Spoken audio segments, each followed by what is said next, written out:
High court ने आरक्षण देने वाली जो बिल को रद्द कर दिया विधेयक।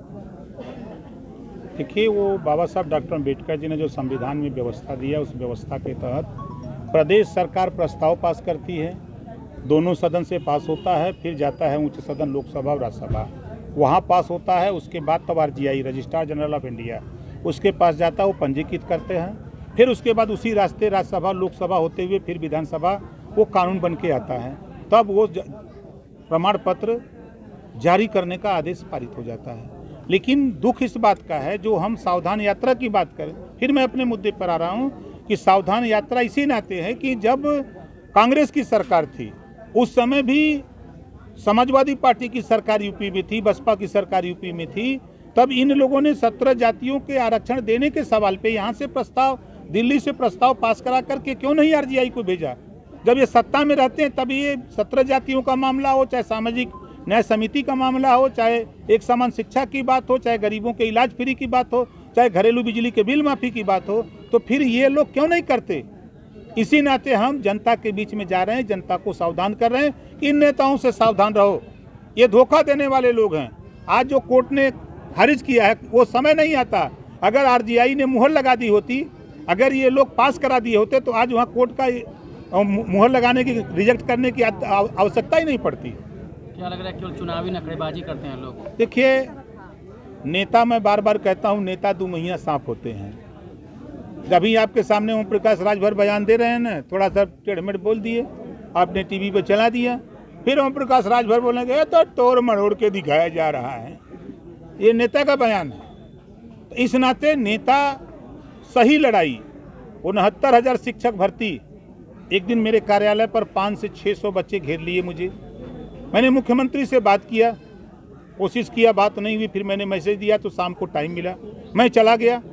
वहाँ जाने पर मुझे लगा कि अगर ये पिछड़ों के हितैषी बसपा और सपा हैं तो ये 69,000 शिक्षक भर्ती में जो बैकवर्ड शेड्यूल कास्ट का आरक्षण जो अनियमितता हुई है, मुख्यमंत्री ने भी स्वीकार किया और राष्ट्रीय पिछड़ा वर्ग आयोग ने भी स्वीकार किया, हाई कोर्ट ने भी स्वीकार किया। 19,000 पद लगभग लूटा गया। क्या अखिलेश यादव जी योगी आदित्यनाथ जी से मिलकर के इसका समाधान नहीं करा सकते? मायावती जी उनसे मिलकर समाधान नहीं करा सकती? किस बात की लड़ाई ये लोग लड़ते हैं? मैंने वहाँ इस दिन महसूस किया कि जिस क्षमता हमारी जितनी थी उतना हमने वहाँ बात की। अगर अखिलेश जी जाके कहें कि इसको समाधान किया जाए, ये जितने लोग लड़ रहे हैं हाई कोर्ट में मुकदमा, उनको इकट्ठा करके मायावती जी पहल करें। ये हित नहीं चाहते, ये मायावती ऊपर से निर्देश है, शासन से निर्देश है कि अगर जिसके पास जमीन नहीं है उसको तब तक मत उजाड़ो जब तक कि उसको पट्टा दे करके व्यवस्था न बना दो। लेकिन अधिकारी बेलगाम जा रहे हैं तो पता लगा झटक दे रहे हैं बना बनाया मकान। ये कौन सी बात मैं गलत कह रहा हूँ? ये तो धरातल पे आप भी देख रहे हैं, आप भी जाके देख रहे हैं कि क्या हो रहा है। तो भू माफियाओं के चक्कर में कुछ अधिकारी अपने चक्कर में और गांव की जो गोलबंदी के चक्कर में गरीब पिस रहा है। तो अखिलेश यादव जी के साथ अभी आप हैं? नहीं भैया, तो होगा तलाक होगा। अब क्या अगला आपका लक्ष्य है, किसके साथ गठबंधन?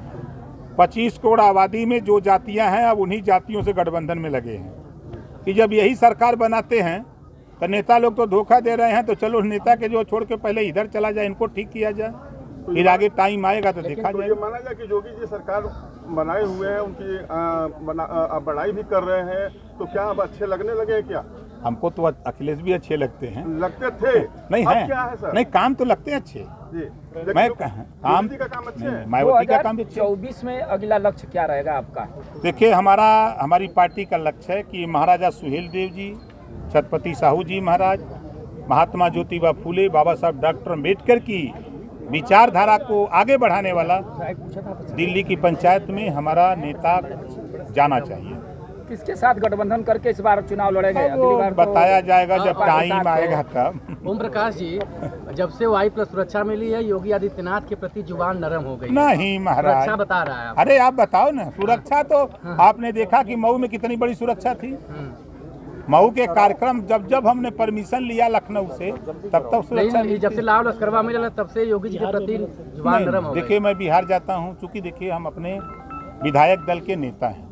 एक संविधान में व्यवस्था है कि विधायक दल का नेता अगर प्रोटोकॉल भेजता है तो उसको बॉर्डर टू बॉर्डर सिक्योरिटी और कार्यक्रम स्थल पे वो जहाँ भी रहे उसकी सिक्योरिटी करना सरकार की जिम्मेदारी है। ये संविधान में व्यवस्था है। कहीं ऐसा तो नहीं कि बी टीम बना करके भाजपा आपको बिहार में भेज रही है, नीतीश को जो है निस्ता नाबूद ये करने नया के जा लिए? रहे हैं। बिहार में हम कम से कम 18 साल से हैं। विधानसभा का चुनाव लड़ते हैं, लोकसभा का लड़ते हैं, हम चुनाव लड़ते हैं।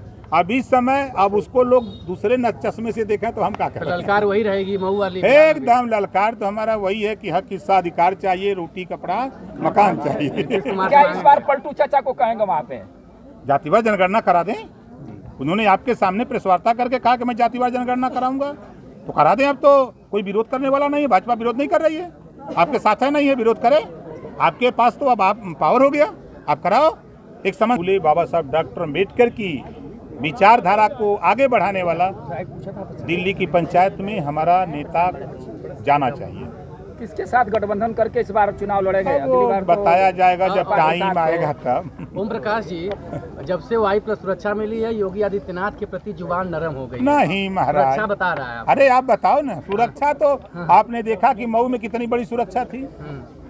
मऊ के कार्यक्रम जब हमने परमिशन लिया लखनऊ से तब सुरक्षा नहीं, जब से लाव लश्करवा मिला तब से योगी जी के प्रति जुबान नरम हो गई। देखिए, मैं बिहार जाता हूँ, चूंकि देखिए हम अपने विधायक दल के नेता हैं। एक संविधान में व्यवस्था है कि विधायक दल का नेता अगर प्रोटोकॉल भेजता है तो उसको बॉर्डर टू बॉर्डर सिक्योरिटी और कार्यक्रम स्थल पे वो जहाँ भी रहे उसकी सिक्योरिटी करना सरकार की जिम्मेदारी है। ये संविधान में व्यवस्था है। कहीं ऐसा तो नहीं कि बी टीम बना करके भाजपा आपको बिहार में भेज रही है, नीतीश को जो है निस्ता नाबूद ये करने नया के जा लिए? रहे हैं। बिहार में हम कम से कम 18 साल से हैं। विधानसभा का चुनाव लड़ते हैं, लोकसभा का लड़ते हैं, हम चुनाव लड़ते हैं। अब इस समय अब उसको लोग दूसरे चश्मे से देखें तो हम क्या करें। ललकार वही रहेगी मऊ वाली। एकदम ललकार तो हमारा वही है कि हक हिस्सा अधिकार चाहिए, रोटी कपड़ा मकान चाहिए। क्या इस बार पलटू चाचा को कहेंगे वहाँ पे? जातिवार जनगणना करा दें। उन्होंने आपके सामने प्रेस वार्ता करके कहा कि मैं जातिवार जनगणना कराऊंगा, तो करा दें। अब तो कोई विरोध करने वाला नहीं है, भाजपा विरोध नहीं कर रही है, आपके साथ है नहीं है, विरोध करे। आपके पास तो अब आप पावर हो गया, आप कराओ। एक समान शिक्षा लागू करो। और आपके एक विधायक हैं अब्बास अंसारी, भाग रहे हैं। कहाँ भाग रहे हैं? कहाँ है? पुलिस खोज रही है। अरे पुलिस न खोज रही है, हाँ। जिन ढूंढा तीन पाइया। मऊ का जनता ढूंढा तो मिलते ना हम। पुलिस खोजत बा उनके। नहीं पता देखिए, चला कि आप अपने पास उनको छिपा कर रखे हैं। तो हमरे संगमा गड़िया में देख लीजिए। हरिनारायण राजभर पूरा लाइव।